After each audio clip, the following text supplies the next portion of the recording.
La nouvelle démonstration de force des producteurs de fruits et légumes. Opération coup de poing cet après-midi au marché international de Perpignan. Ils ont déversé des tonnes de pêche et vous le voyez, ils ont incendié pneus et palettes. Les producteurs dénoncent la concurrence déloyale des produits venant notamment d'Espagne, moins chers. Face à leurs difficultés, ils ont annoncé par la voix de leur fédération agricole qu'ils refusent désormais de payer leurs cotisations patronales.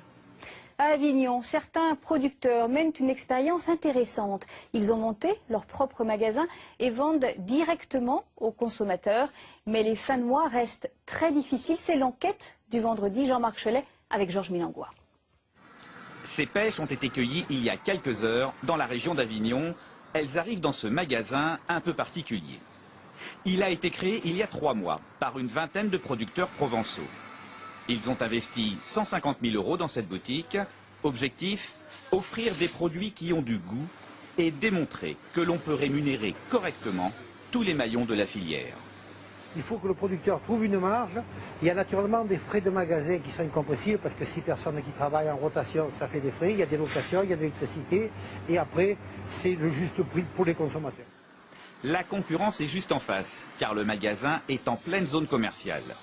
Mais ici, pas de prix d'appel pour attirer le client. Les pêches sont vendues 2,60 € le kilo, les tomates sont à 1,10 € et le concombre 70 centimes la pièce. Le producteur couvre ses frais et les clients sont plutôt satisfaits. Il y a une super qualité de produit et dans des prix tout à fait, on va dire, normaux. Des petites carottes nouvelles, 2 melons que madame m'a choisi, des haricots verts qui sont extra. J'achète pas dans la grande distribution, c'est pas bon. J'aime mieux soutenir les petits paysans qui ont beaucoup de mal à survivre que les grandes surfaces qui font des bénéfices astronomiques.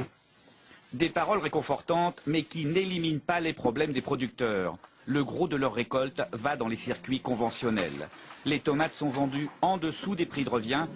Robert Ripper a dû réduire sa production de concombres. Plusieurs serres sont restées vides et il devra emprunter pour lancer une nouvelle saison. Si les banques arrivent à nous prêter à des taux convenables, on va pouvoir repartir. Sinon, ça va être très compliqué pour l'année prochaine.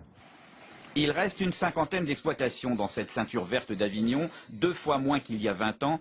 À chaque crise, quelques producteurs jettent l'éponge et la friche gagne. Pourtant, ces terres sont très fertiles et la zone a été aménagée par plusieurs générations de maraîchers.